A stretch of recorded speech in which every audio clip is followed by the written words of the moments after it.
You ever get like sales email, like this is the last time I'm going to contact you. Really, I promise.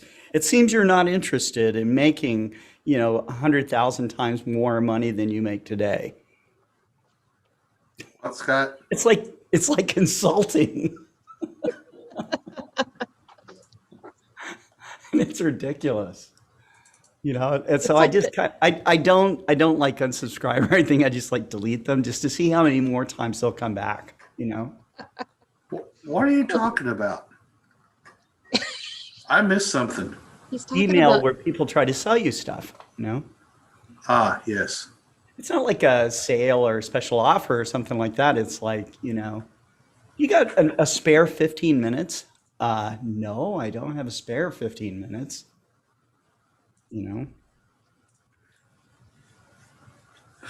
Well, I do, but I'll be sleeping during those 15 minutes Yeah, you'll be in a coma during those 15 minutes. with using prickly pear as a pillow. Yeah, well, you wouldn't notice if you're really, truly tired.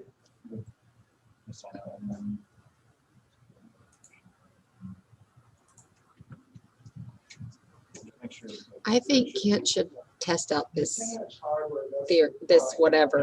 scenario of sleeping I'll in be prickly pear. I'll be happy to use Tyler as the guinea pig while I study it. Oh yes, That's my that. plan.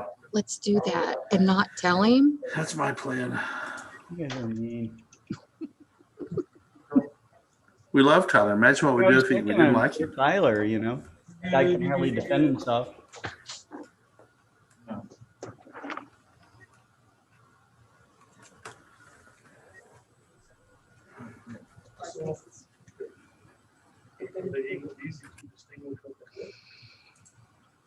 So I saw you working on your birding program, your on the wing program.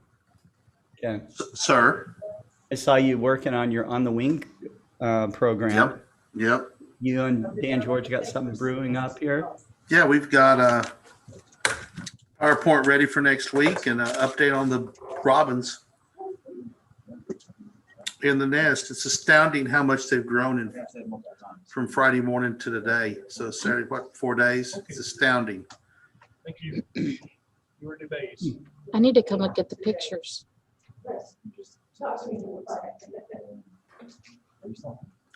Mike Wiesner says Scott never sleeps, eats, or even takes time to breathe. How does he do it? I think he's got that the no sleep gene that I've been reading about recently. No sleep? There are people who genetically get by with no sleep. What? Yeah, it's a genetic disposition to be able to get by on 3 or 4 hours of sleep. Oh, well, I do that. And it's a genetic thing. I do that. Well, I do it for a while. I can run like that for a while, and then Long out as you were. I call it hitting the wall. Is it not the same backgrounds for different background? mhm.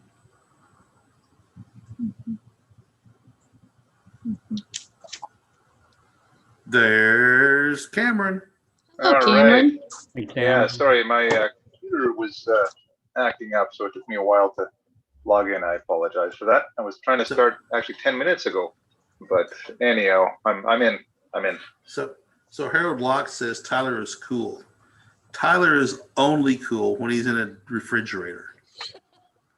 Oh, I love it. I love it.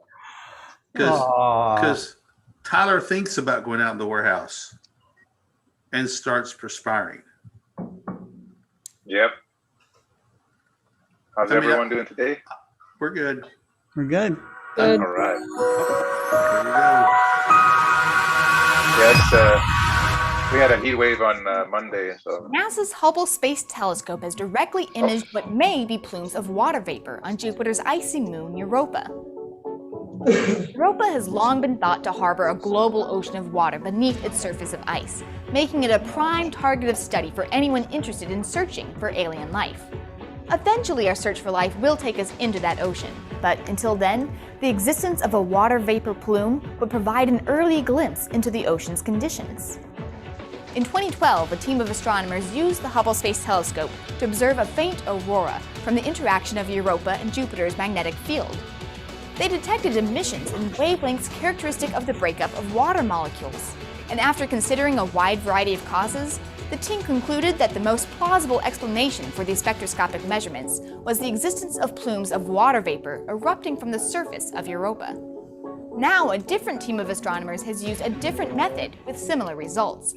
They used Hubble to image Europa in ultraviolet light as the moon transited across the disk of Jupiter, and were actually able to take direct images of what appear to be the silhouettes of plumes rising about 125 miles above the surface of Europa.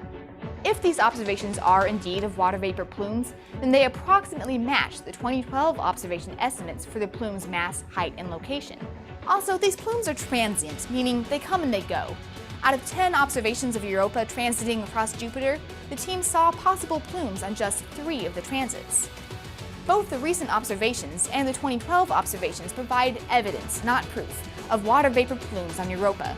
Science is a process, it's not always cut and dried. But future observations by Hubble and infrared observations by the James Webb Space Telescope could continue to build a case for the existence of these plumes on Europa.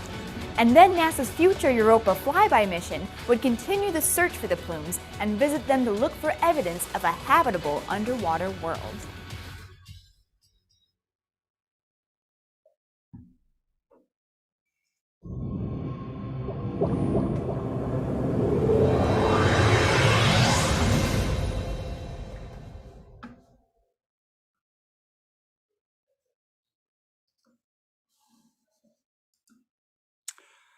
For some reason, we were stuck.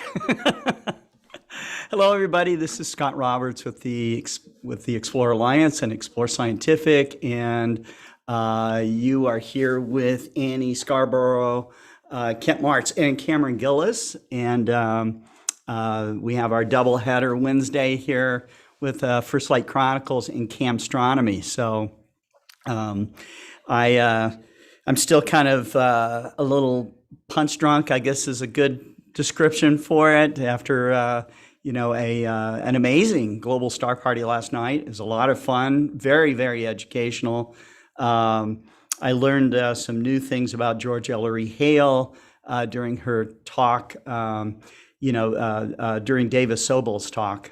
So it was really kind of amazing to have, like a super famous science writer as she is, giving a presentation about, a topic that you have, so that usually when Davis Sobel goes to a program, the whole audience just comes to see her, so we really thank her for coming on and being a friend to us there. Also Dennis Coys and Diana Coleman from the Yerkes Observatory were there, which was great. And we're going to celebrate George Ellery Hale's birthday every year because there's always so much more to talk about with this guy. If you think about just kind of like one accomplishment, like let's build the world's largest telescope, that might take somebody a lifetime. He did it 4 times in a row. Okay. Let's create a international organization devoted to physics and astronomy. That could take somebody's whole lifetime. He did the International Astronomical Union and the American Astronomical Society. And I think there was a third one too that he did, which was, amazing, having only to do with solar physics. So that was another thing. Something I didn't bring up would have been kind of cool for me So we to could sell one then. If a dealer ordered one, we can sell it. Yeah, but there's Do that. 9 right here that I finished. There's 9 finished? Okay. So, so one of the things that George Ellery Hale also did to kind of gather everybody together, okay, was to bind them with the Astrophysical Journal. And Astrophysical Journal articles were just a few pages long. They were sent out like a newsletter. This is a bound copy of astronomical journals here. And I have shown this to you before. I don't know if everybody in the audience has seen this, but this is from 1916. And This actually sat on George Ellery Hale's private bookshelf. He had his books bound, so you'd have a whole year. And this has, you can see it's authentic. It's got the Palomar 200-inch dome where it lived for a while. It also was in the astrophysics library at Caltech. And then it has this real faint stamp up here. It says George E. Hale. But really what's very cool about it is that he signed it. Okay, so this is kind of cool. This is about as close as I can get to George Ellery Hale, because he would have read this copy of his APJ, and as it's called with the professional astronomers. But it was, beyond the inspiration of George Ellery Hale at the Global Star Party, each one of the participants there was so inspiring last night. And, it just kind of keeps heightening as we got into the end of the Star Party where, Cameron and Pekka and Maxie were still hanging in there, and they were talking about the feeling of being out under the stars, and so that's a hard feeling to articulate. Pekka did pretty well, and everybody tried. So, but that's just some of the goings on at Global Star Party. I'm going to turn this over to Annie, and Annie, why don't you give us an overview of what's happening today in the Explorer Alliance membership? Well, we have updated our membership procedure. We have added it's kind of like a plug-in on our website. And so I wanted to show everybody that it's going to be a little bit easier to keep up with your membership and when it needs to be renewed and all that stuff. And so I kind of wanted to show that to everybody and how to get to that. So this obviously is our website. And if you hover over Explorer, if you hover over Explorer Alliance, you'll go Explorer Alliance membership, and then you'll scroll down and you enter all your information, even your birthday. We get to know your age. Mm-hmm. Isn't that wonderful? Yeah. No, just your day and month. And then what you're interested in, and then you'll select what you want and then join, and you should receive an email and confirmation that that's happened. So that's a little bit, it's really difficult because in the past we've only had orders, like those ESS numbers, in order to be able to confirm with the customer that they have a membership. And then then the question is what's going from there. And so does this make it easier for somebody to confirm their membership? Yes. With this platform? Yeah, Okay. and we have a database, and we're able to see when their membership expires, when they signed up, all that stuff. So it's a little bit easier to pull. I suppose they'll be auto notified and all that stuff. Yeah, as well, yeah. Okay. And so, and then that reoccurring payment, if you do the platinum side, it'll it's anyways, it's a little, and I hate it because a customer could call and say, a month after their platinum membership expired, and then say, oh, I have this with my telescope. And it's not that big of a deal. I mean, we can always renew them there, but this just is, you have that continual coverage no matter what. You don't have to worry about it. And so that care package that goes along with that. And so that's really helpful. So, and then on top of that, we have, we've added one new ambassador, and I've got two more that I'm in the process of. Who is the new ambassador? It's Kareem Jafar. Is that how you say his last name? Okay. Mm-hmm. Yep. And so he's on our From page. RASC Montreal Center. Yep. Yeah. Yep. He's on our page. Cool. Yep. He's on our directory, and he's also a professor of astronomy and physics as well. So. Yep. Right. So yes. Yeah. So you can go on there and read his story, what's gotten hit, what was the turning point for him. He's got a bio on there, and so you can kind of see what what his outreach is and what his goals are and things like that. And so it's really neat. So, and then we have 2 more that are about to onboard with us. They're in the process of doing that, and so we're starting to get some momentum with that. So That's cool. yeah. Now, one of the things I want to talk about the ambassador program that we have, a lot of people think of when a company has an ambassador program, that's a brand ambassador deal. Okay, brand ambassadors that companies that have a brand ambassador program, outfit people with like their branded shirts, and everything that they use is branded, and they support them, sending them to all the kingdom come. Basically they're a walking, talking advertisement. Okay, to me, that's all well and good if somebody really loves the brand of something and they're just doing it because that's what they want to do. But if they're bought and paid for by the company, they really can't say a disparaging word about the company at all, no matter what, and unless they lose their ambassadorship. And how credible is that? I just don't see as very credible. So we decided, I decided a long time ago I was not going to have a brand ambassador program for Explore Scientific. However, we do recognize, the Explore Alliance part, the arm that has been formalized to take all the different pieces that we had of outreach that we were doing and just kind of put them into one program.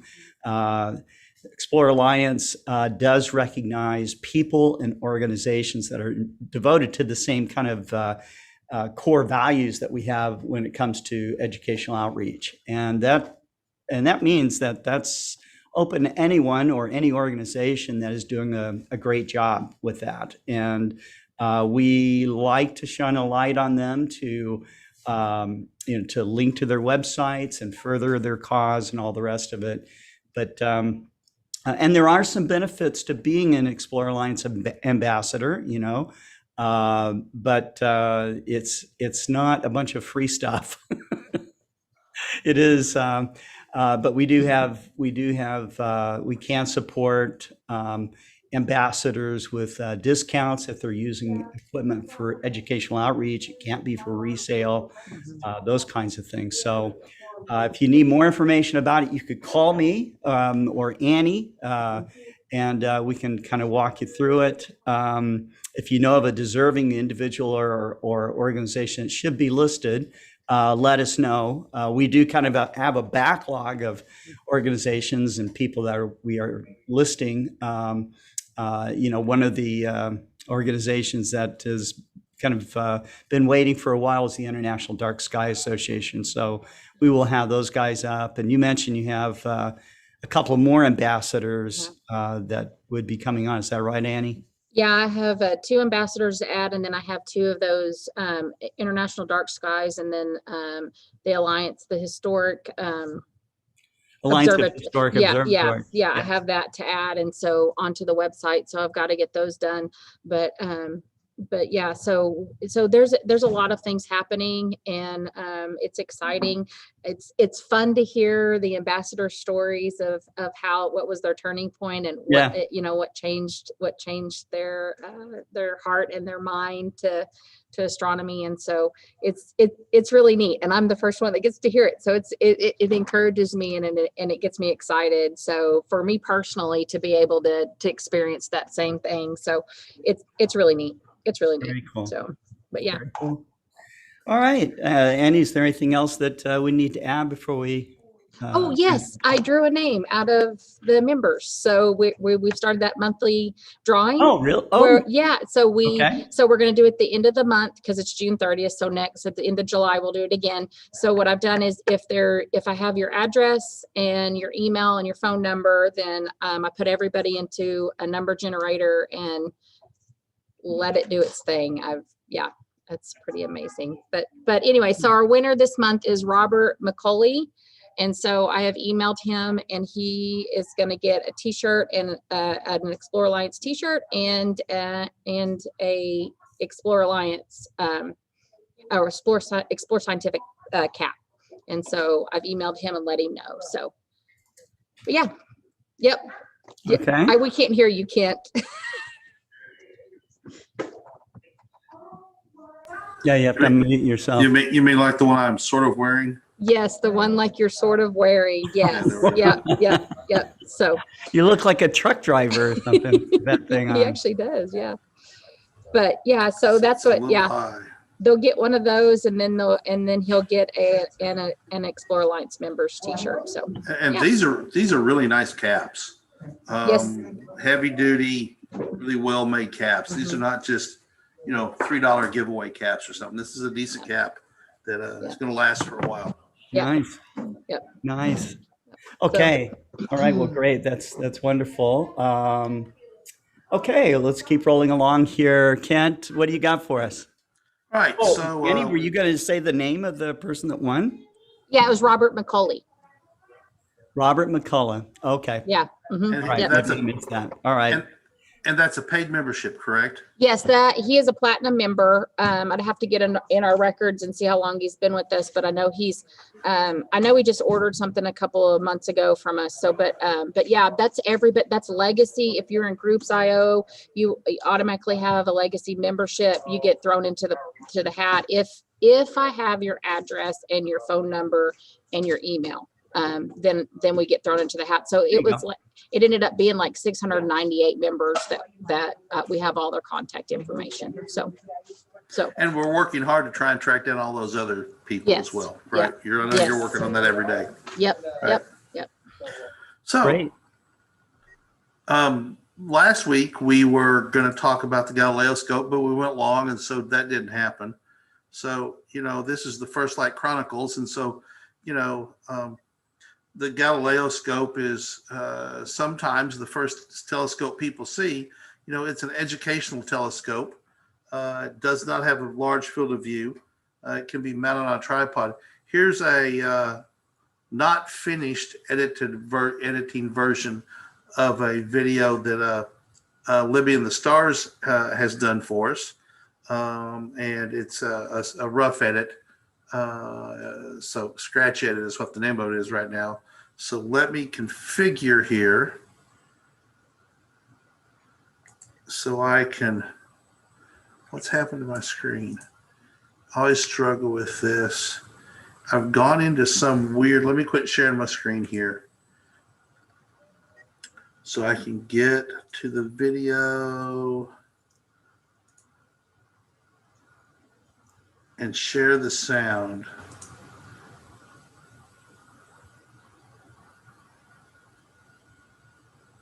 Audio settings, nope. I struggle with this every week.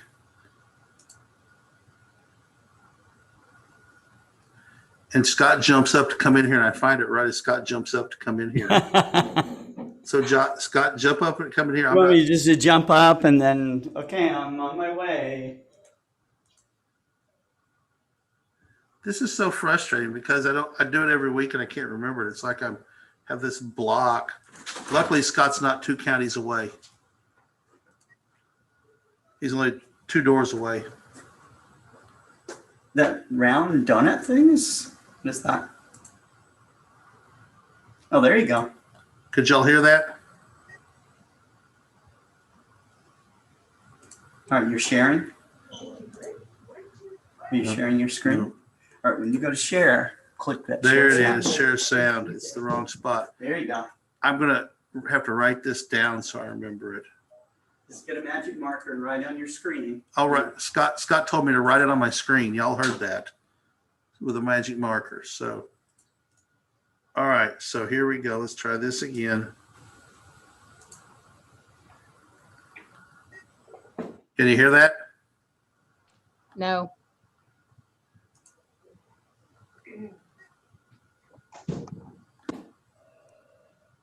Things are so frustrating. You can talk through it, Kent. I can talk through it. Okay, And so you can just Yeah. scroll ahead to show different yeah, parts of so, where Libby is so Libby is putting it together. yeah, I'm going to turn the sound down on this so I don't have to listen to it. There we go. So Libby is 11 years old when she did this video, and she had put this telescope together one time, and we just set her down and said, go. And, she struggled with it like you would expect people to. It's very simple. The video is 12 minutes long. Needs some editing, and we may do a reshoot of it. But as you can see, she's unpacking the pieces, and it comes, and that's it. That's all the pieces to the telescope right there. So she goes through of how to, get the halves put together and how to get things set up. And this is all in the directions and getting all the pieces together. And she's pulling out some eyepiece pieces, going with the directions. And there she found the objective lens, and it comes wrapped up, and it comes in bubble wrap. It also comes wrapped in a sheet of tissue paper. And the cool part about the sheet of tissue paper is that that's what you can use to hold it so you don't get your fingerprints all over it. And let's hop ahead a little bit.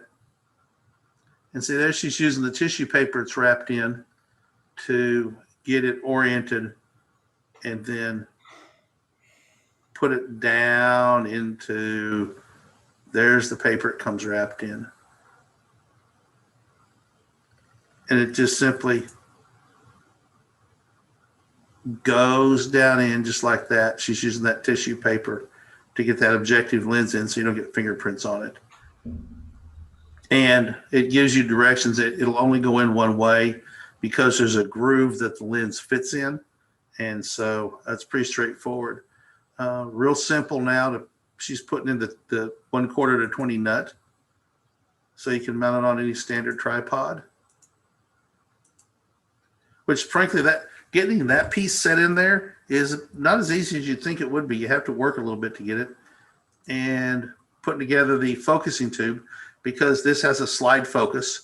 So it just slides in and out to get it to focus, and you have to put the two halves together.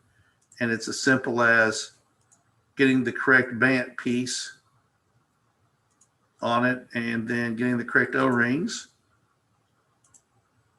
And here we'll watch her snap it together just like that. So easy, an 11-year-old can do it. Same thing on the other end.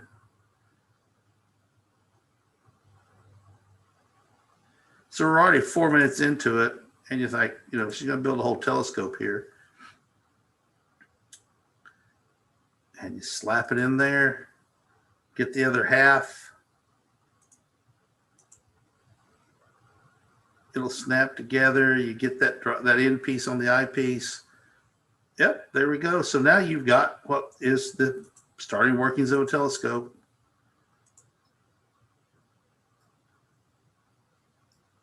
Scott, is this streaming pretty good? Or is it jerky? A little jerky. Yeah, I think it's, as I described before, if Starts you're, and stops. yeah, you have to send the video file over to me, and Yeah. then I can broadcast it. So you've got to get these two little bands over that hold things together. And this is probably the hardest part of figuring out which pieces, which eyepiece lenses go in which one and which directions they face.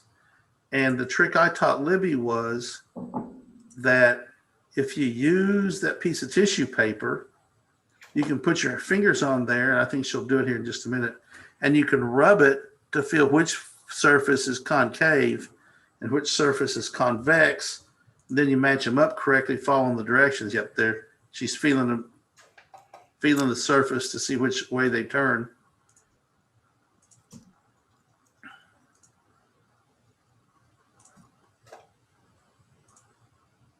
And you assemble the eyepieces, being sure to get, I just missed her putting them in there. You get those seated in correctly.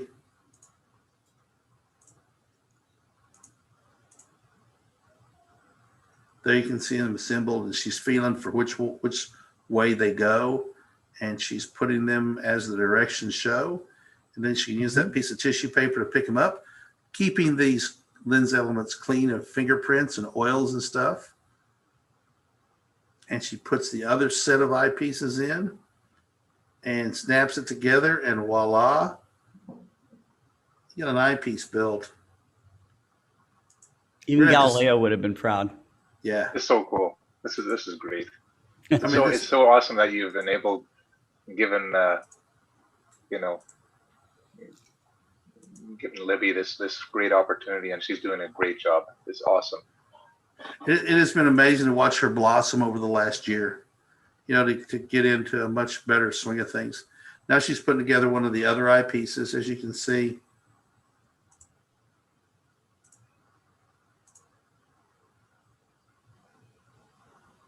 And it's really easy to build it. You read the directions multiple times, look at the pieces, figure out what they are.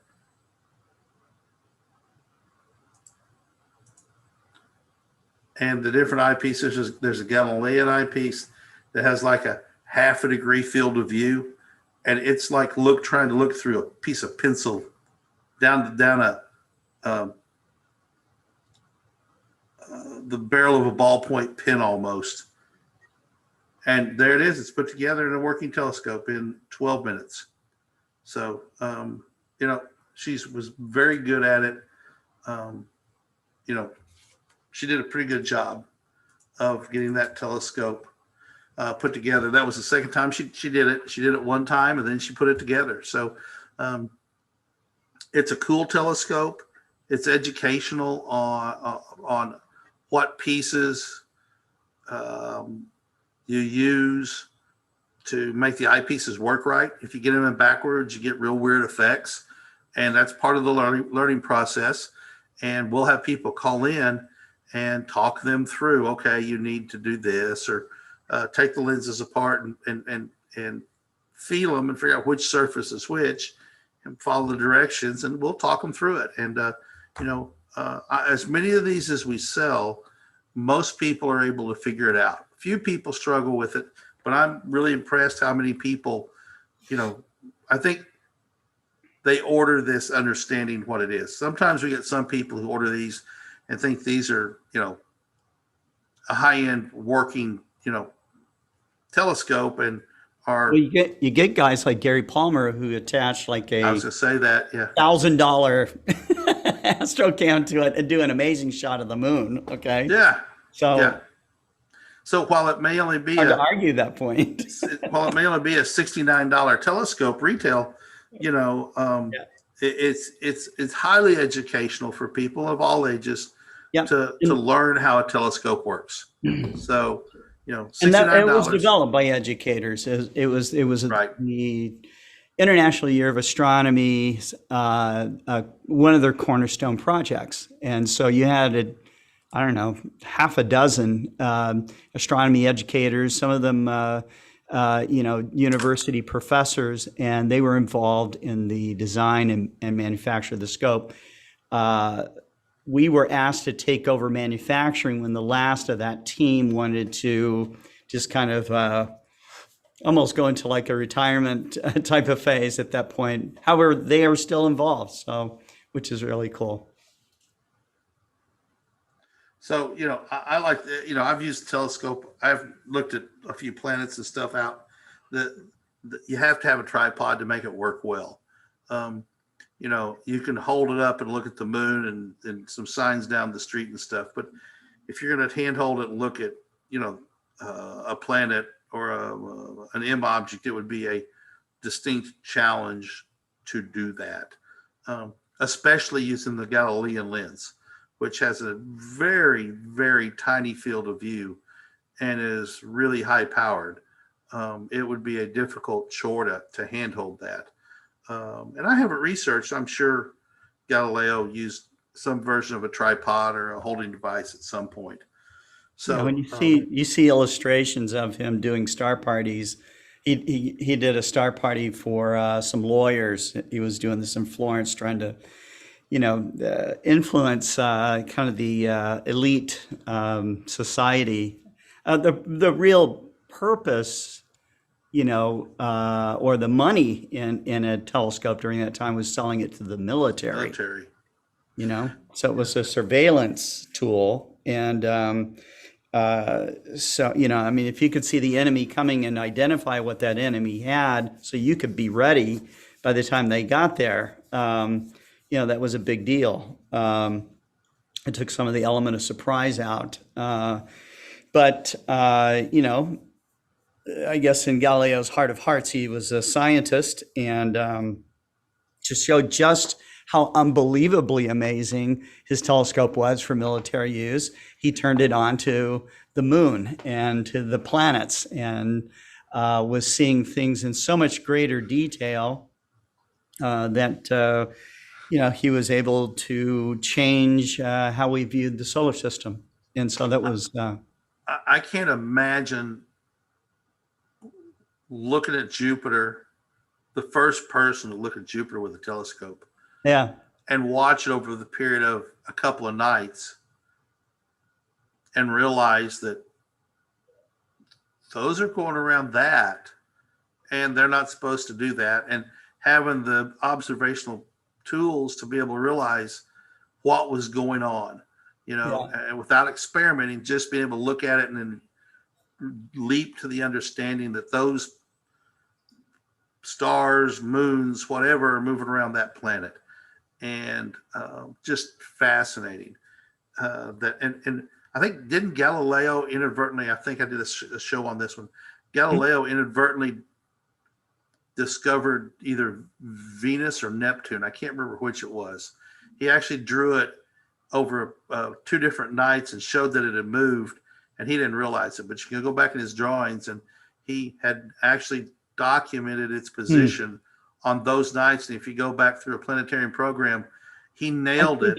I think it was Neptune. Either Venus or Neptune, that he discovered it, hundreds of years before before it was discovered. Yeah, And but he didn't realize what he had discovered. He didn't realize it had moved. He just probably figured that his drawing was off a little bit and went on down the road. But he observed Venus hundreds of years. Let's see. There is evidence that Neptune was seen and recorded by Galileo in 1613, Jerome Lalande in 1795, and John Herschel in 1830, but none are known to have recognized it as a planet at the time. So you might see something, but if you can't call it what it is, then I can see. Kind of have to know what you're looking for. Yeah. I can see Galileo not recognizing it as a planet because his telescope was frankly so bad. But, Herschel had a pretty decent telescope. Yeah. And for him to not recognize that it wasn't planetary, that it was planetary, that it is a circle. It has a disk appearance, not just a star. I think that would have been the potential. And he must have just overlooked it. Otherwise, he would have gone, at least would have called it a planetary nebula, because that's what they were calling them back then, I guess. And the fact that he missed it just sort of fascinates me, that it was there and seen, but just didn't quite make that leap to being able to name a planet. Yeah. Well, that's the way it goes. That's the way it goes. Well, great. So I'd like to recognize some of the audience watching right now. We have first login was Richard Grace, the Astro Beard. We have Jeff Wise on, Bergman Scooter, Pekka Haltala, James, the astrophotographer. Good afternoon, everybody. Holy geez, get to watch twice live in a week. That's great. Martin Eastburn made it. Beatrice Hines, Chris Larson. We have Mike Wiesner. Mike comments that Scott never sleeps, eats, or even takes time to breathe. How does he do it? And someone came up with the correct answer that I am an AI being. Let's see. Who else? Norm Hughes. A couple of you during the program asked about memberships and membership upgrades. If you have any confusion at all about your membership or want to make sure that you haven't doubled up somehow, send an email to explorealliance@explorescientific.com, and Annie will double check things for you and make sure that everything's copacetic. Let's see. And Copacetic. The history of that word, I think, was from The Great Gatsby. It was the first time. oh, was it really? Yeah, copacetic is a Roaring Twenties word. I like that word. Beatrice Hines comments, it was again a great Global Star Party. I have to watch the replay though, just for the part when Cameron was on. That's right. Maybe we can have him recap Global Star Party from his perspective a little bit. Yep, I'll do I that. was trying to tell Cameron he's got a following already, which you do. So that's really cool. Harold Locke was talking about my George Ellery Hale book, saying his DNA might be able to be lifted from that book. It might be. I don't know. You know. James, the astrophotographer, makes a comment. He says, "For me, being under the stars is a very peaceful, spiritual, and humbling experience every time. Even though I am by myself the majority of the time, I still vocally say, whoa, when I see a meteorite streak." Yeah, I think we all do. Yeah. Yeah, Beatrice chimes in saying, I agree, it's the same for me. And okay. Well, thanks everyone for watching. And you have anything more you'd like to add before we transition, Kent? No, it's get out of the stars. Full moon has passed, so we're getting some good hours in the evenings, and get out there and enjoy the dark skies before the moon comes up and ruins everything for us. And then turn your telescope on the moon and enjoy the moon. Watch the Terminator. We all see the Terminator we see it through the full moon, but most of us don't stay up or get up early enough to watch the Terminator progress across backwards, what I think of as backwards across the moon, as it works its way back towards full moon. And that's an angle that I personally have not done a lot of viewing on, because at star parties, it's a very new moon always. And so I'm not a morning observer, so I haven't seen, the shadows as they get to the other side of all the craters. And that's something I need to do, is get up in the morning and go look at the moon a little bit. But I live in a forest. It's hard to do. You got to go somewhere to see it for the most part, or dodge trees. So right. Okay. Anyway, so all right. That's it. Well, Kent, Annie, thank you very much. And Nice. we're just going to transition now to Cameron Gillis. And I'm going to sign off. I got some emails coming. I got to process some orders for. Cameron, Okay. good to see you. Yeah, good to see Okay. you, Kent. All right. Bye, everybody. Take care. Yeah. Bye-bye, Thanks. Kent. Good stuff. Bye.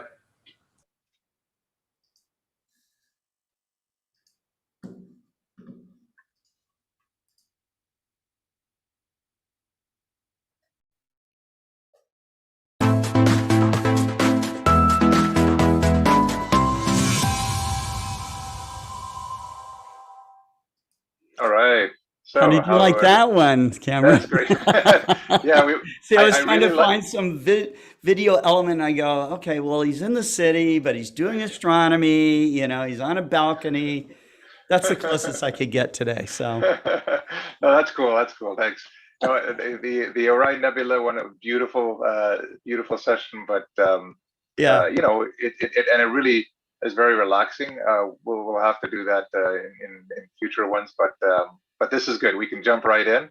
Sure. And thank you so much. Oh, right. Yeah, I'll bring back the Orion Nebula sometime. Yeah, at the right time. No, this is good. So let's share my screen here. Okay, so we are on episode 7 of Camstronomy. So let me just present. So basically, so we're in the end of June, and we are in summer constellations. So as you recall, we were in Libra last week. Still have the same tally of 3,000 visual observations. The 777. That includes the latest from the Ursa Major, and now we've brought in to do the survey of those 777 objects from an imaging perspective to augment the visual observations.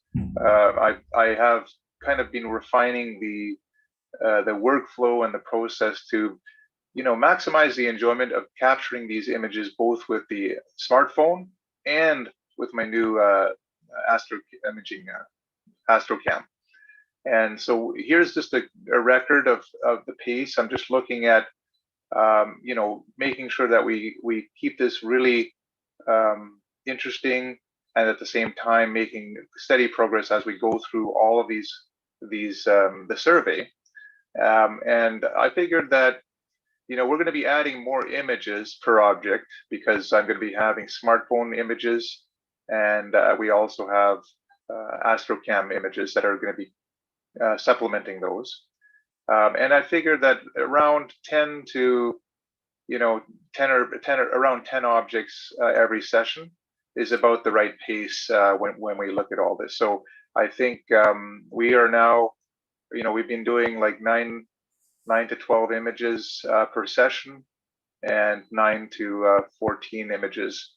And that way, that gives us enough time to be able to enjoy the view, and also makes it so that as I'm collecting all the data and compiling it and putting it into these weekly reports, that we, the whole process is really fun and really enjoyable. Because in between all this, I'm learning my new gear, and there are some nights where we've all had it, where there's frustrations, where there's a problem with the equipment, but maybe the Wi-Fi is dropping out a lot of times, or maybe it's a windy night, or the clouds come in and my images get blurred.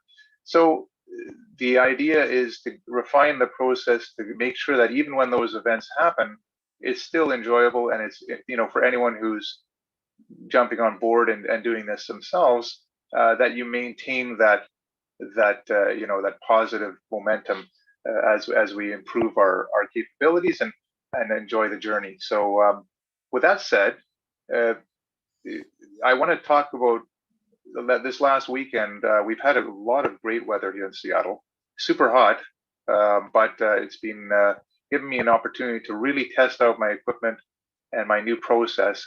And I think the biggest thing I have to say since the last time is I really need to get organized so that it becomes even more enjoyable. So we have a steady pace, and at the same time it allows for improvements in the process, and it comes across as a very good, gradual and steady improvement for everyone to enjoy. So I'll share a little bit of what that process is. I don't want to bore people too much, but I think it's important because a lot of the enjoyment and making sure you enjoy the night sky, it comes in the planning and just how you're putting all the pieces of equipment, your knowledge, what you're going to look at, and there's some nights that you just want to go out there and just look at whatever and just have it, and those are nights I put in between, and then other nights you might want to say, okay, I have certain objects I want to look at, and then when I have some extra time I can kind of just scan around. So that's what I'm going to be talking about a little bit, and then a little bit of tips on my latest camera imaging setup, and then finally, of course, the main meet, which is the actually exploring the objects. And we're going to be in Ophiuchus. If you recall, like I said, we were in Libra last month.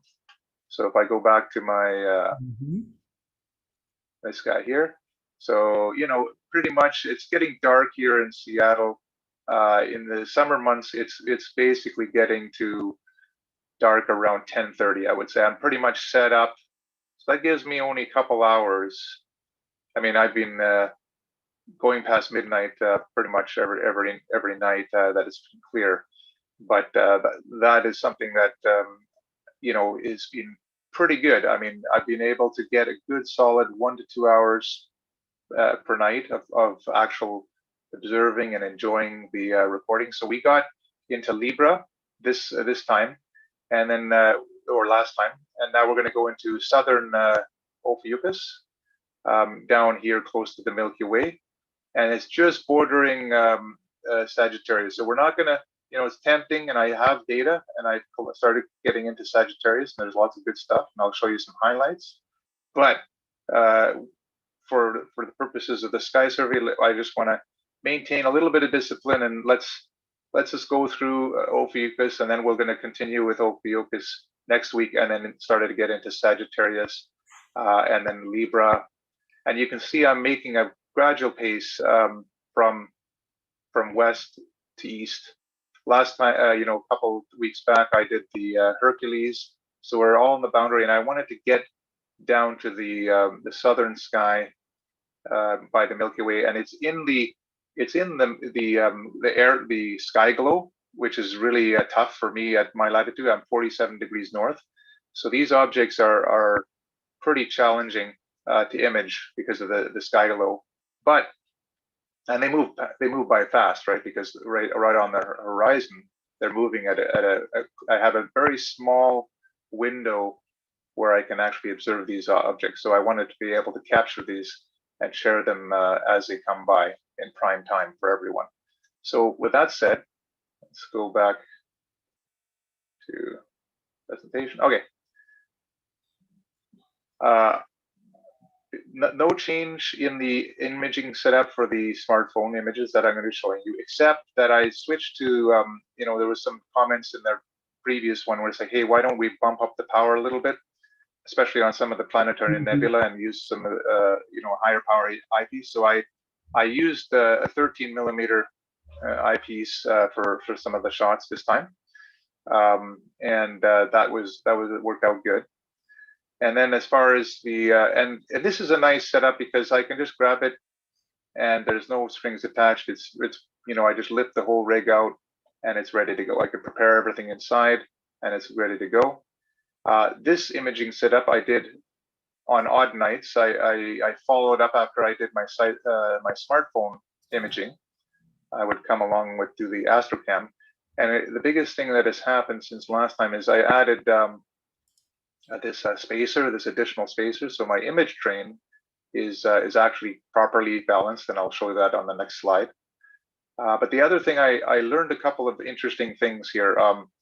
I was having some frustrating moments where my Wi-Fi connection was dropping out, and let me just go to the next slide. So what I found is the solution for that. It was interfering with my ASI Pro, and this is that I use this USB 3 cable interferes with Wi-Fi. So you'll want to use a shielded cable. So when I replaced, I've now done 2 nights with the new cable. I had a spare USB 3 shielded cable that replaces the stock USB cable that comes with the ASI Pro, and or with the imager, sorry, and that improved it a lot. In fact, not even a lot. I had no dropouts, so I didn't have any issues whatsoever for 2 nights consecutively. And last night I was out for 3 hours after the global star party. I was up until around 2 o'clock, and so that whole time, all the stuff that I showed you, Scott, and the team here, with those live images, all that was with this setup. And no issues, no interference, which is, so again, a tip to save everyone frustration: get shielded cables. And the only thing I would add to this is I didn't add a shielded cable to the ASI Air Pro, because the ASI Air Pro has an Ethernet port on this side, which I plugged into the wireless router. Because I think I mentioned on the previous slide, or sort of the previous episode, I added the Wi-Fi router because the ASI Air Wi-Fi built-in is no good.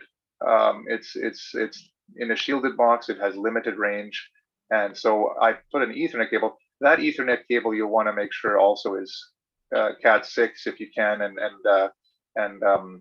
what do you call it, and shielded. that will help, because any wires that don't have shielding are just potential Wi-Fi interference issues. So so that worked out great too. So between adding this Wi-Fi router, adding a shielded cable, I have more reliable, more robust, because the biggest thing you want something that's reliable, so you could purely enjoy the whole experience of taking images or observing. As soon as you start having unreliable Wi-Fi, or that really kind of is frustrating. So anyhow, I just wanted to share that. And then yeah, so that's basically it. So now a little bit on the process. Let me just so what I do is I take pictures, I take screenshots, and then I have I have Sky Survey pic folders here. I have all of my ASI 294 images. These are all sorted by date. And then I have all my S8 images, again, sorted by date. And the advantage of screenshots, and also when I email them from my ASI Air Pro, and I also email them from my smartphone. And both of the file formats, when it stores the image, it actually saves the date and timestamp, which is really important because that's in the file name size itself. Right. And that makes it really good, because then I can line up the my plate solve visually with the time that matches that image. So, for example, let's take this one here. When it comes up, sorry, it just takes a little bit of time. It will come up. There it is. Okay, so this is the M64, black eye galaxy, and that was taken on May 30th at 2:04 in the morning. Okay, so let's go to May 30th. So we're going to go here. I'll just give this one example, and we'll change the time. There you go, May 30th. There's a comment here about Prima Lucci, who makes astronomy gear as well, and they also recommend ceramic magnets on your USB cables near the ZWO cameras. Oh yes, that's a neat. Yep, yeah, it's interference is, well, there's a lot of electronics, even if you're not radiating Wi-Fi, that the chips themselves of course have radiation. Right. They emit radiation, so you need isolation between those. Like, I'm sure you did that with that PMCA design. That's a big thing that Jerry, I'm sure, did a lot of research on. So let's see here. Okay, so we're going to Black Eye Galaxy. So I think it was over, where is it? Huh? Sunday, May 30th, 2021. Oh, 2 p.m. That would be a problem. So let's go 2 a.m. There we are. That's more like it.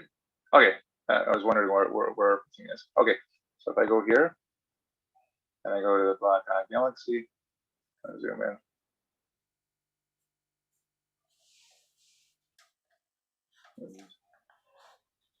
There we go.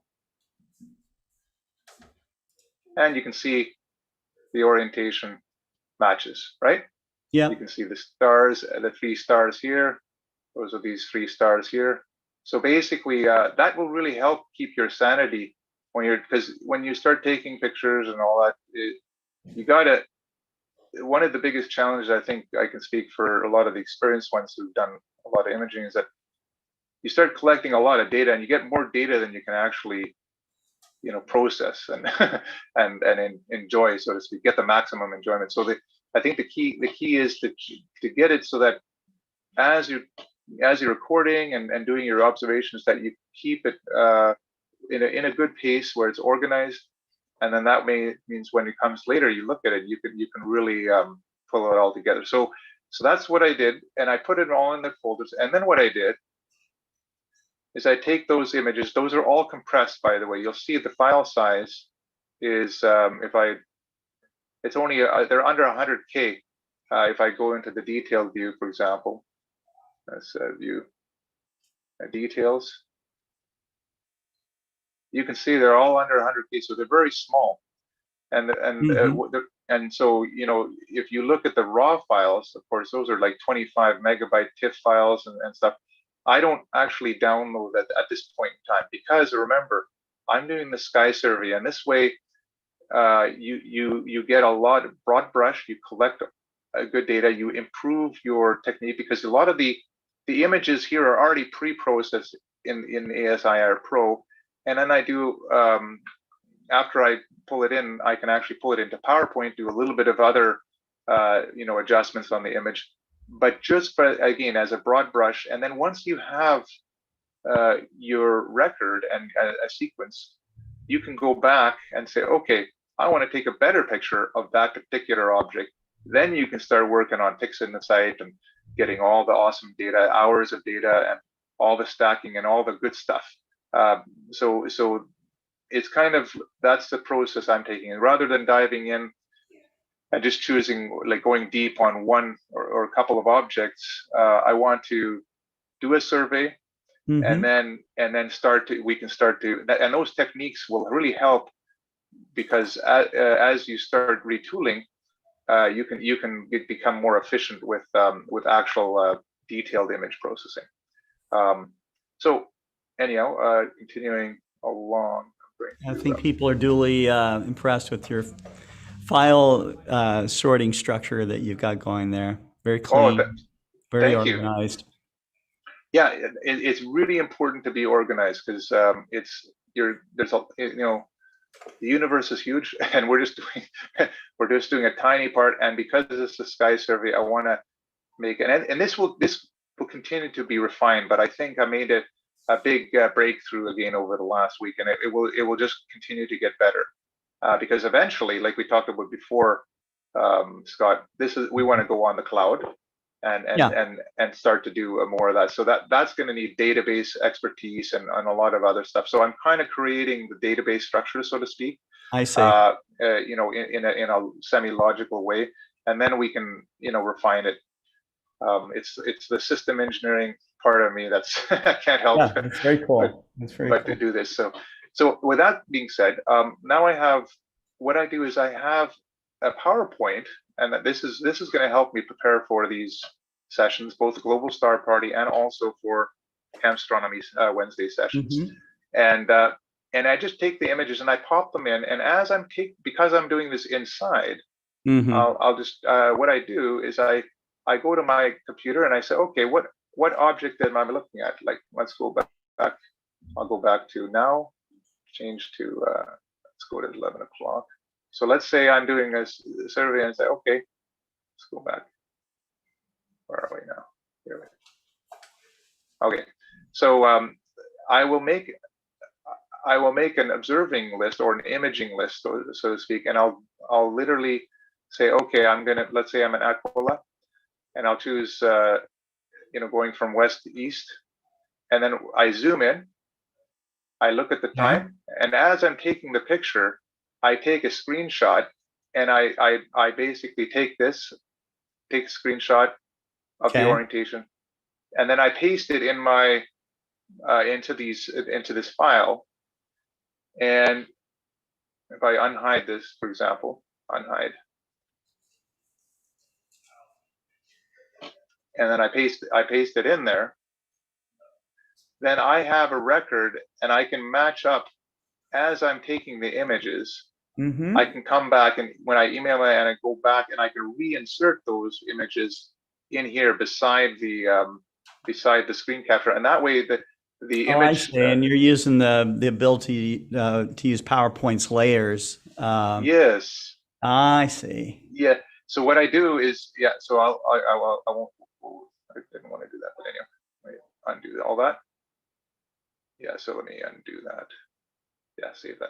Yeah. So I think you can right-click on a PowerPoint slide, and it will show you how to bring something from back to front It kind of goes Yes. like in a 3D kind of thing where you can see all the layers. So Exactly. So what I do is, and then what I hide this slide yeah. after I process the slide. I hide it when I actually move it to another file, because this is the raw data, and then I go and I'm putting it into what I call all images, where I sort it by constellation, because ultimately, to make this more, a better flow in the future, after I've done this this Camstronomy session, we want to start organizing this into constellation by constellation, and that way we can say, okay, let's say Virgo might take 10 sessions because it has so many objects, but then Libra only needed one, and then Hercules might need two.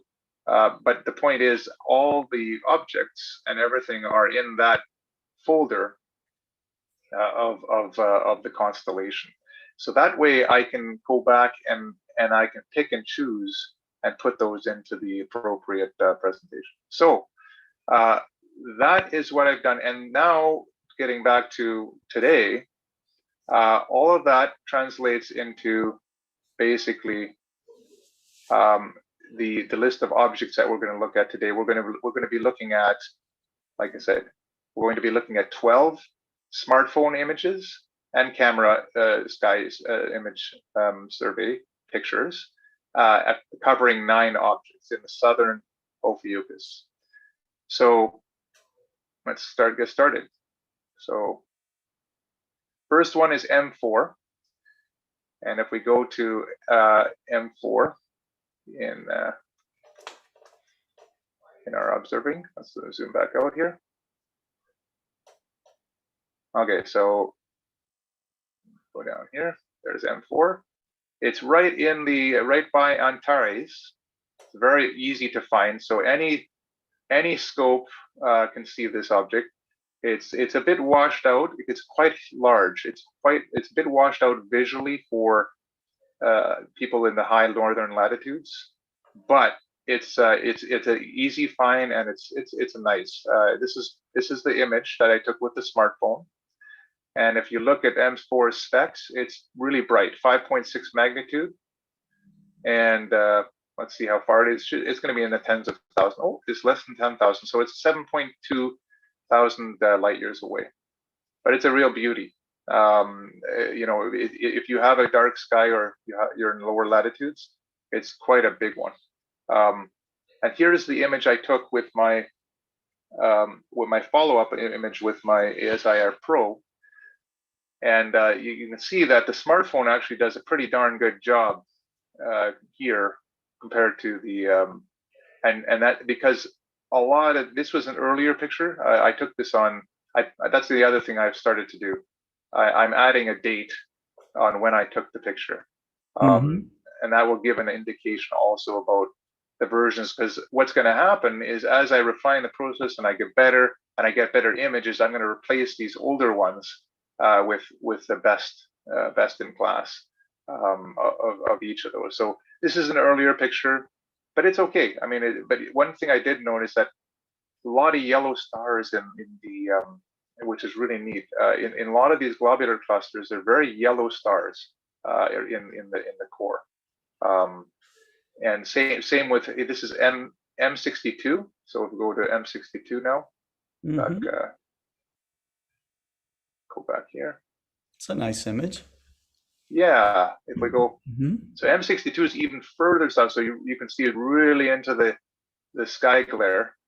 And if we again, it's yellow, 6.4, quite bright, but quite a bit smaller than M4, and its specs are, see, it's 22,000 light years away, so it's quite a bit farther, almost more than three times.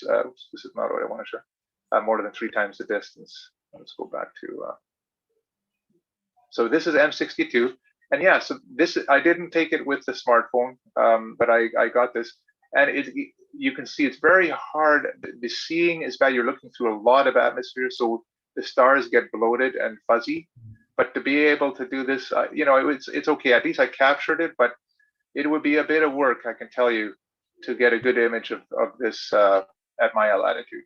But at least it gives you an idea. And through a scope, you'll definitely see the condensed bright core and some of the granularity of the stars in the surrounding sphere.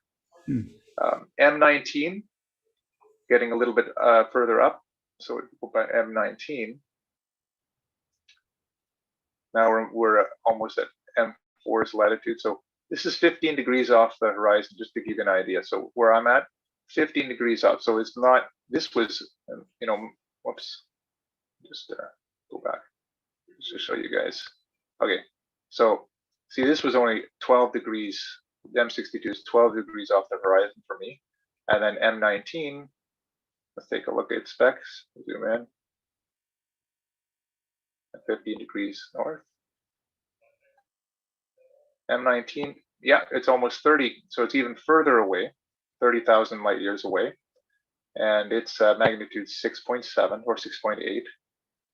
And if we go to, back to the presentation.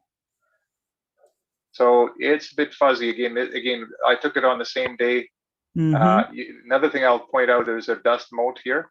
So the other thing about refining your process and getting good at it, these types of business as usual, I guess you could say, type of issues where the dust gets into the lens, those can be easily rectified once you clear your plate of the process. So what I simply did on the other consecutive nights, I didn't have time to do it on this imaging night, on the 20th, but in the consecutive nights, I just unscrewed it and then used a blower brush and voila, no more dust mote, because these dust motes, they start to really show up with the sky glow and that.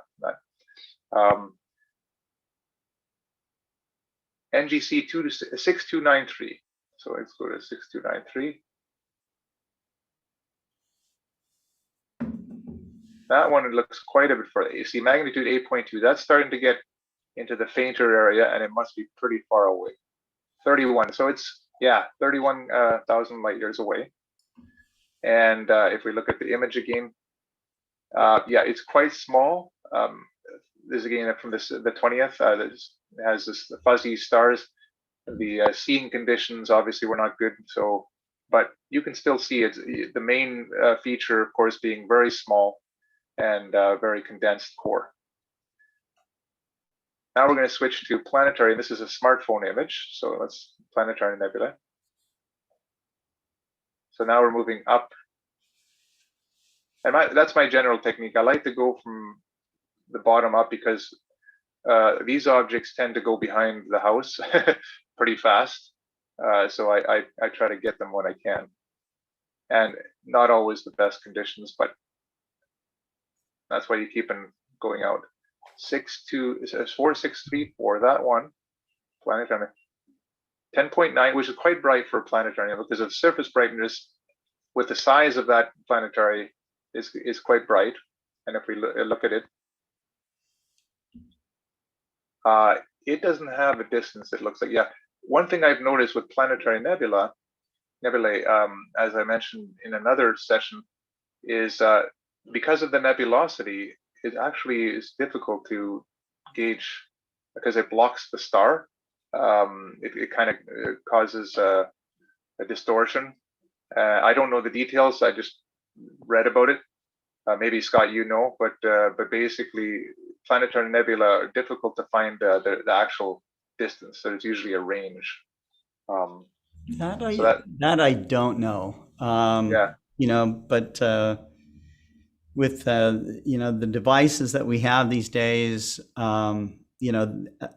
astrometric type of data, not only for position, but trying to figure out also the distances of things is something that's constantly refined. So Yes. Of course, the further out things get, the tougher it gets. But it could be because of the way that some of these planetaries glow. Maybe that's hard to, maybe that's the challenge. Yeah. So the smartphone picked it up. You can see it's quite small, almost stellar. So it would need more magnification to really eke it out. But here's an example where visually you can actually very clearly see it.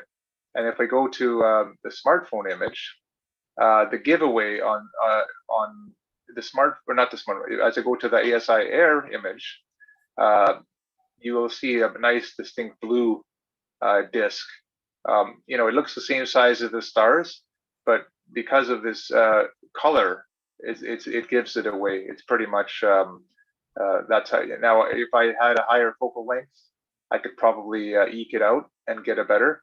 But this is the best I could do at this point. And again, I'll follow up in the future when I have Barlow and others to be able to add that.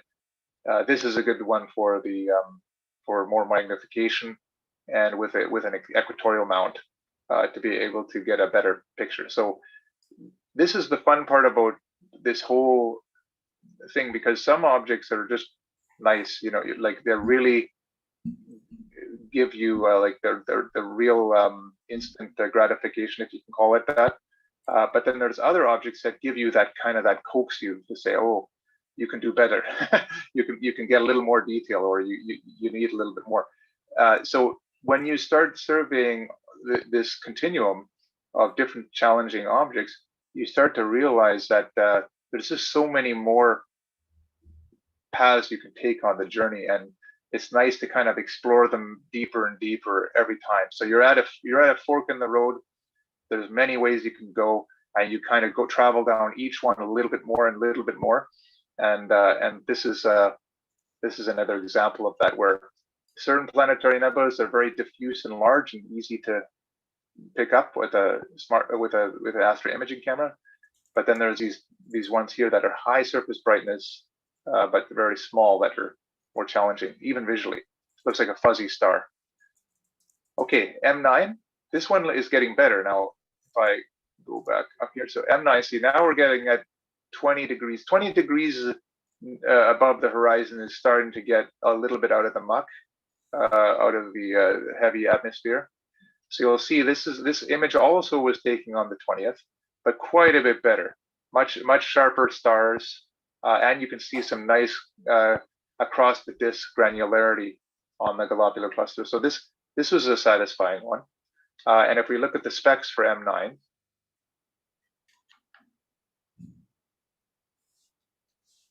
yeah, this one's in the tens of thousands, again, 26,000 light years away. So you're starting to see a pattern with the globular clusters in the tens of thousands of light years away. This is kind of in the middle of the pack. Magnitude 7.71. Very close to it is 6356, which is the next one. And you can see if I compare the two, right? This is you can expect this one to be much further away, much more condensed. But I really like globular clusters because I mean, I like every object, of course, but I like globular clusters for they're relatively easy when they're because of their high surface brightness. But don't be fooled. Some globular clusters are extremely faint. You know, like a 10th magnitude globular cluster can be really difficult to visually capture. Just because sometimes it could be low surface brightness because of it might be spread out larger, or it might be really far away. And so having said that, let's take a look at the specs of 6356. There we go. Magnitude 8.2, so it's starting to get close to the edge. And if we look at it, see, quite a bit further, almost 50,000 light years away. So this one, as expected, quite a bit further, quite a bit small, but because it's out of the muck, still a pretty decent image. You can see the granularity. If I oops, sorry, if you can see the granularity. Can I zoom in? Yeah, you can see the granularity of it, which is nice. Okay, now we'll move to the next object, which is the Box Nebula, which if I could scroll out here, is Box Nebula, another planetary. And this is a really interesting object. Let's go to this is from the smartphone. And I am really thrilled about this picture because, you know, this planetary is big enough that you can use, and you'll notice the field of view. This is another technique. I want it just as a convention for everyone. Anything where there's a circle is the smartphone. Okay, so there's a circle around it, and this is the field. This is the zoomed, the cropped sensor field of view, because the Nagler 82-degree eyepiece is too big a field for the image sensor that's on the smartphone. So this is a cropped view of where the smartphone is. Okay, but if I look at the Astrocam, the 294 MC, that is always going to be a rectangle like this, and so you'll see that's the convention. So you can see these are smartphone pictures, and these are astro imaging pictures. And so with that said, I zoomed in, and you can see actually some structure in this nebula. I'm really impressed with the smartphone's I'm impressed too. capabilities of being able to eke out structure in especially in planetary nebula. You remember the one that I shared on the other day on in Draco, the Cat's Eye Nebula, right? Yeah. I was really impressed. I know. So, more work to be done, but this is the kind of thing. And what I do, that picture had just been published somewhere in some book. No one would have guessed it was done with a cell phone. Thanks, Scott. Yeah, and so yeah, you can see a little bit of texture here and the star. And then if we go to the the Astrocam, you can see pretty good. I didn't do a snapshot zoom in of this one, but quite a bit more brighter, intense. I have a newer image of this. So I'll do more processing on it and zoom in. But basically, you can see, but a little bit fuzzy. This was even an earlier one, so I had some star trails, a little bit of rotation going on, but definitely promising, so that I can do a zoom in on this one in the future and get more details. So actually, let's look at the specs of the Box Nebula. So magnitude 11.5. So see, fainter in magnitude, but very easy because of it's very well defined. So if you use even a smaller telescope, you'd be surprised. You could probably pick this guy out. It just looks like an extended fuzzy star. And if I look at it, yeah, it doesn't say the distance. So yeah, I think that's going to be the same thing. We might be able to get it on some planetary nebula where the shell is farther, but I'm starting to see a pattern as I'm doing the survey that we don't see distances of planetary nebula. Okay, so M107. Let's go back out. This is the last object for tonight. Oops, sorry. There we go. Just to the west. And M107, so lots of globulars, as you can see, we're in globular territory. Magnitude 7.9, 21, so it's in the pack as well. You can see very nice, very pretty globular. And if we look at the image, I'm happy with this image. It's a little bit faint, but you can still see the stars because it's a larger globular, but you can see some nice.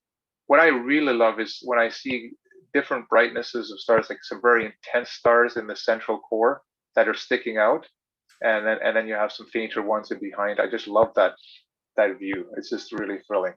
And that's it for today. And like I say, I have to hold myself back. I mean, I could go on for hours. I have lots of information, but hopefully what I showed at the first part of this presentation, you can see that we're getting a nice, it's going to get better and better refinement of as we go through this journey together. And we'll have a little more, we're going being west to east. And as we start to get into Milky Way, there's a lot of good juicy stuff. I'll just give you since I shared it last night, I'm going to just give you a little taste of what's to come. Yeah, I have the Cocoon Nebula. There's a bunch of things, but so these are the images I still have to process. So here, this is where I'm still filling in the images. I'm gradually getting those, but the one I have all images. This is the one I think, yeah. So let's go. Yeah. pillars of creation. So I got the Eagle Nebula. This image on the left is my image that I took. 30-second stacked image. This, of course, is the Hubble image. I won't claim that. But the point of the Hubble image is that you can start to see, as I zoom in, you can start to see the structure, the same structure that you can only pick up with the Hubble. Right. You can start to recognize it, and this is a wonderful thing. This is what it's all about: is that journey of self-discovery, to be able to, this is a very difficult thing to see visually. It's very subtle. So, I have seen it with my 18-inch Dob very lightly, but you to be able to image this and see those details. Like, I want to point out a couple of things. Like, see these two stars here, and you see these three stars. This little pattern of stars. That's this pattern of stars here. Obviously, the Hubble doesn't have the atmosphere, so making these fuzzy stars. But take a look. Beside these two stars is this dark globular nebulosity, and you can just see it right here. This is the type of thing. I mean, it's so fun. So I just wanted to share. We're going to come back to this course when we get to this in the survey, but this is just kind of a preview. I have a lot of these types of images that are coming up, and so we're going to have lots of fun. So I think with that, I will take my pause, and Okay. Thanks, everyone. There is a question from Harold Lockheed. He wants to know, were the cell phone images that you made stacked in the cell phone program? No, this is what's really cool. All of the cell phone pictures are with my Samsung S8, which is limited to 10 seconds exposure and ISO 800. And I just take a single snap of that. That's all I do. Yeah. Oh, okay. Yeah. Well, you're covering a lot of ground, so you don't have a lot of time to, you grab images and stack them and, do all the things that. You know what? That's exactly the point. So when I use the ASI Air MC, or the 294 and the ASI Air, that allows me to pre-process and stack, and do all that locally as I'm taking the image. And then I'm trying to avoid, at this point in time, I'm trying to avoid any stacking offline after, because as you can see, I'm just trying to gather the survey data, but I will get to that point. To your point, that's right, Scott. I am going to I've been dabbling a little bit with offline stacking, but that will be later, because what's going to happen is there's going to be certain objects that I'm going to survey, and I'm going to say, this needs a lot more work, right? It's going to need more exposure time. It's going to need an equatorial mount. It's going to need a 5 times teleextender or whatever, right? It's going to need all, and then I'm going to have to get a lot of data, and then I'll start to do that in parallel. But first of all, I'm just doing the broad brush, and that's why I'm going both with smartphone and with already the Astro Imager, the Astro camera is already advanced to the next level. The smartphone, I can get advanced as well, but I'm just trying to get whatever is, in quotes, low-hanging fruit for now, and then of course we'll add more complexity as it becomes. We have to keep it fun, right? You have to keep it fun. That's the whole deal, So yeah. never try to bite off too much, and. Yes. And your great enthusiasm. I've done that kind of thing where you just go in whole hog and to get into something, and you go, wow, this is work, So, no, right? But you know what? But we all do it, right? Staying constantly fascinated and really enjoying it, and having the time to focus, the diversion that we need from time to time. So. And to really start to explore and learn. And that's it, right? I mean, I'm still working, Scott, as you know, and one of the things is to make sure I pace myself, because to your point, I have that tendency. We all do it, where you just dive right into all of the possibilities, and when I first got my imagers, I started taking pictures randomly everywhere. It's like, this is so fun, right? And then I was like, okay, this last weekend, I was like, yeah, I got all these random stuff, but I have to do it more structured, right? And so I Yeah. can continue to enjoy it. So that's why you see me on the Global Star Party. I'm kind of all over the place with a bunch of random pictures, and then I'm here. I say, okay, let's keep myself, You're reined in a reining little yourself bit. in. Yeah, exactly. So it's an ongoing journey, right? That's part of it. Is Yes. kind of balancing, and because you're right, I do this even for work. I mean, work can be fun too, and you start to do too much, and it becomes too much like work. And it's like, no, I don't want to do that.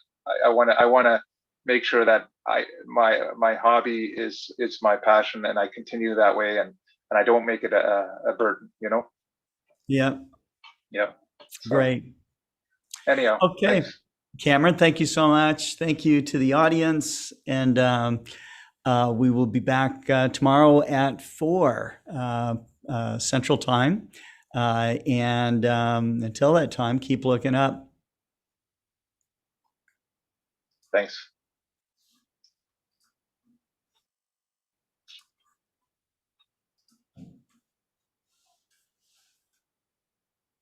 Hello, everybody. This is Scott Roberts from Explore Scientific. And today I want to talk about the world famous Galileo Telescope Kit. This is a kit that you assemble by yourself. You'll learn how optics work by assembling the objective lens and also the eyepiece. And there's 2 different eyepieces that are in this. It's a 25 power, 20 millimeter eyepiece, but it also comes with this very clever little device here that works both as a Barlow lens that will double the magnification of this eyepiece, making it 50 power, or it can be used also as a Galilean eyepiece, which gives 17 power to the telescope. This is what Galileo virtually saw through his own telescope.